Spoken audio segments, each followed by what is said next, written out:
গেল বছর সিনেমায় সবচেয়ে আলোচিত গান ছিল দুষ্টু কোকিল, যে গানে সুপারস্টার শাকিব খানের সঙ্গে দেখা গিয়েছিল ওপার বাংলার মিমি চক্রবর্তীকে। গ্লোবালি ব্লকবাস্টার তুফান ছবির দুষ্টু কোকিল প্রকাশের পর দেশ বিদেশে ছড়িয়ে থাকা বাংলা ভাষাভাষীরা মজেছিল এই গানে। রিলস, টিকটক থেকে শুরু করে বিয়েবাড়ি, জন্মদিন, পিকনিক, এমনকি খেলার মাঠে ক্রিকেটাররাও এ গানের তালে নেচে উল্লাস করে থাকেন হরহামেশাই। ধুলো, ময়লা ও ক্ষতিকর ধূলিকণা থেকে নিমিষেই মুক্তি দেয় চৌধুরী এয়ার পিউরিফায়ার।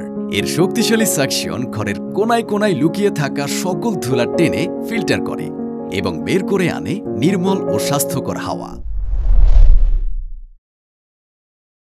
এ কারণে মাত্র 7 মাসে চরকি ও SVF এর 2 ইউটিউব চ্যানেল থেকে গানটির ভিউ 400 মিলিয়ন ছাড়িয়েছে, যা বাংলা ভাষার গানের মধ্যে বিরল রেকর্ড। হিসেব মতে পৃথিবীময় 40 কোটি বাংলা ভাষাভাষী রয়েছে, তাদের একবার হলেও নজরে এসেছে আলোচিত দুষ্টু কোকিল। গানটির অভূতপূর্ব সাফল্যে ইউটিউবের হাজারো মন্তব্যে লেখা হয়েছে, বাংলা সিনেমার গানে এমন অনন্য নজির শুধু শাকিব খানের পক্ষেই সম্ভব।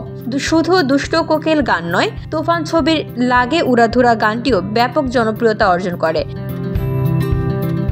গান আর অ্যাকশনে ভরপুর তুফান ছবিতে শাকিবের অভিনয় মুন্সিয়ানায় বাংলাদেশের বাণিজ্যিক ছবির আলাদা চেহারা দেখেছে বিশ্ব। এ কারণে তুফান গ্লোবালি ব্লকবাস্টার হয়েছিল। পাশাপাশি জুলাইয়ে ছাত্র জনতার আন্দোলনের আগ পর্যন্ত টানা 2 মাস ধরে সিঙ্গেল স্ক্রিনগুলোতে হাউসফুল দিয়েছিল তুফান। একই সঙ্গে সর্বোচ্চ শো নিয়ে সিনেপ্লেক্সের 20 বছরে প্রদর্শিত সব ছবির আয়ের রেকর্ডও ভাঙেন শাকিব। এ কারণে ঘোষিত হয়েছে তুফান 2 নির্মাণের। আলফা আই প্রযোজিত, রায়হান রাফি পরিচালিত তুফান ছবির দুষ্টু কোকিল গানটি লেখা ও সুর সঙ্গীত করেন আকাশ সেন। গানে কণ্ঠ দেন কণা ও আকাশ। কোরিওগ্রাফার ছিলেন মুম্বাইয়ের Adil Sheikh.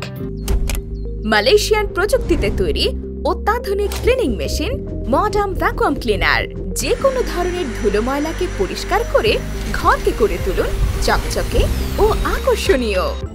Modem, brand of luxury. এর ডিজিটাল পার্টনার ছিল চরকি, ইন্টারন্যাশনাল পার্টনার SVF। অন্যান্য চরিত্রে অভিনয় করেছেন গাজী রাকায়েত, মিশা সওদাকর, ফজলুর রহমান বাবু, শহীদুজ্জামান সেলিম, সালাহ উদ্দিন লাভলু, হাসনাত রিপন, গাউসুল আলম শাওন, মানব সাচদেব। তুফানের চিত্রনাট্য করেছেন আদনান আদিব খান, সিনেমাটোগ্রাফি করেছেন তাহসিন রহমান, আর্ট ডিরেকশন দিয়েছেন শিহাব নুরুন নবী এবং কস্টিউম করেছেন ফারজানা সান। VOD Bangla news desk.